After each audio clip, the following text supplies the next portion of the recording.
In this video, I want to give you 5 tips to help you speak for longer and prevent you getting a hoarse voice.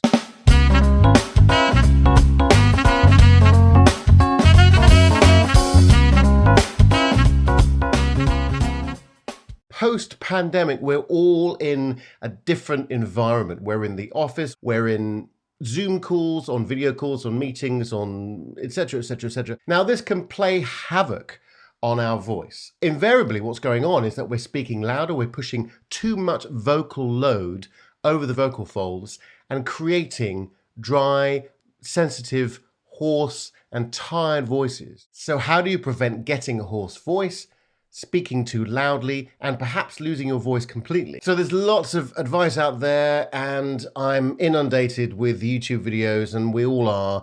I'm not suggesting that I have absolutely the answer. Yes, I am suggesting that I have absolutely the answer. The answer, obviously, is to keep healthy, have a good diet, do exercise, etc., etc. But that's general health advice that's going to help you generally from your day-to-day and to keep you healthy. But I want to give you specific advice about your voice and how you can protect that from getting a hoarse voice. Now, before I get into the 5 tips, I would love you to stick around and subscribe and join the community and add comments.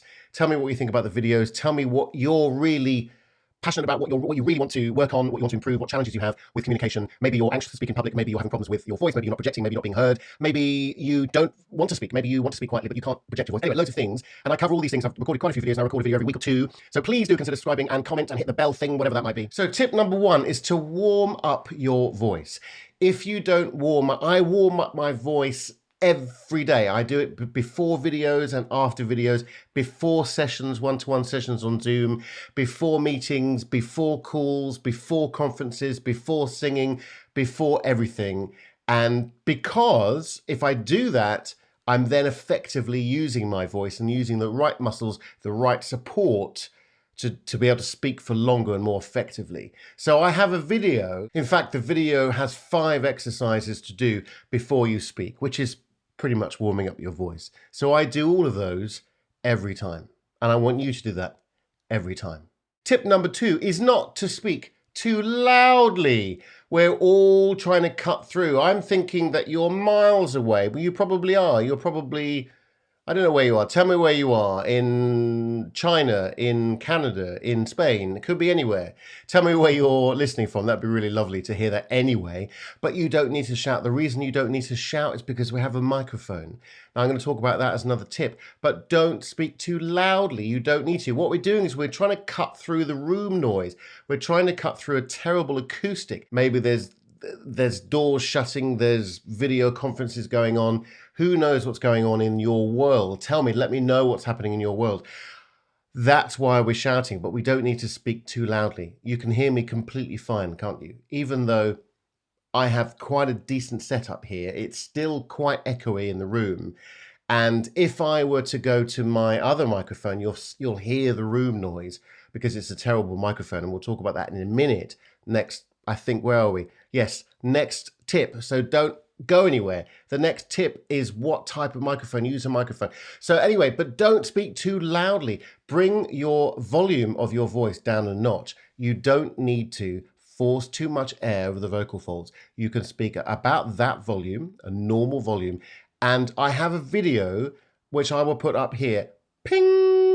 To help you control your breath so you don't have to speak too loudly and you can still project your voice without pushing too much. Number 3 is, as I promised in tip number 2, is to use a microphone. Now, we have an assortment of microphones nowadays, especially since the pandemic. You can easily get something under $100, even under $20 you can buy something. This was a particularly expensive microphone, but I'm a voice coach, speaking coach, and a singer, so I have to have one. I have to have one for my work. However, there are some fantastic microphones out there. If you're interested, I will send you, I've collated a list. I'll send you a free PDF in return for your email address. How about that? Send me a message, email me, and I'll put the email address on the comments below, but it's hello@jimmycannon.com. Hello@jimmycannon.com. you just want to up your game, then I would suggest a USB microphone, and I'll maybe put some links in the comments below to those microphones. But using a microphone, whether it be USB or with an interface like this, or a headset or whatever it might be, your clients will hear you better. The sound quality will improve. Now, most microphones have what's called a pickup pattern, and that means that they pick up a certain area of sound, predominantly from the source. Now, the source is you or your body or your mouth, where the sound is coming from.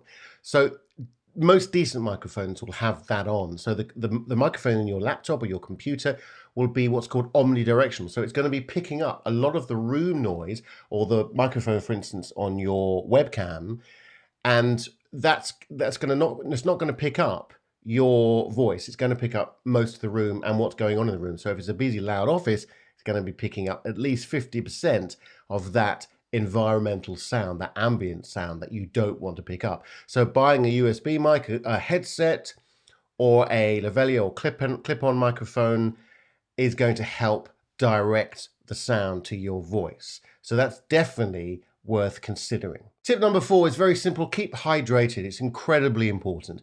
And that doesn't mean coffee, doesn't mean tea. Caffeine is not good. It certainly doesn't mean alcohol, unfortunately. And it does mean water. So water is also a good tongue trill for you for today. There's a tongue trill for you today. It's going to help the vocal folds resonate or phonate more effectively. Tip number 5 is to change the tone of your voice. So if you've got a very breathy voice, if you speak from the throat, I have a video which is entitled, "Do You Speak from the Throat?" Ping, which will help you if you speak from your throat. And invariably what that means is that you're pushing too much air over the vocal folds. So you want to create or discover more areas of resonance that you can use to project your voice. So there's the nasal passages, it's the oral cavity, the chest resonance. All these areas you can use to help control the breath, control the air, so you're not pushing too much vocal load through your larynx. So let's recap very, very quickly. Number 1 is to warm up your voice. Number 2 is don't speak too loudly. You don't need to speak too loudly. Number 3 is consider very seriously buying a microphone, USB, lavalier, clip-on headset. Number 4 is drink lots of water. Number 5 is to change the tone of your voice so you're not speaking from the throat. So if you're still here, you are the percentage of people that I love, because you want to see the whole thing, you want to see the whole picture. You want to help me build and create more videos like this. So please consider subscribing and keep in touch. Let me know what you thought. Give me a like, give me a comment, and I will do anything for you. Anything for you. Speak soon.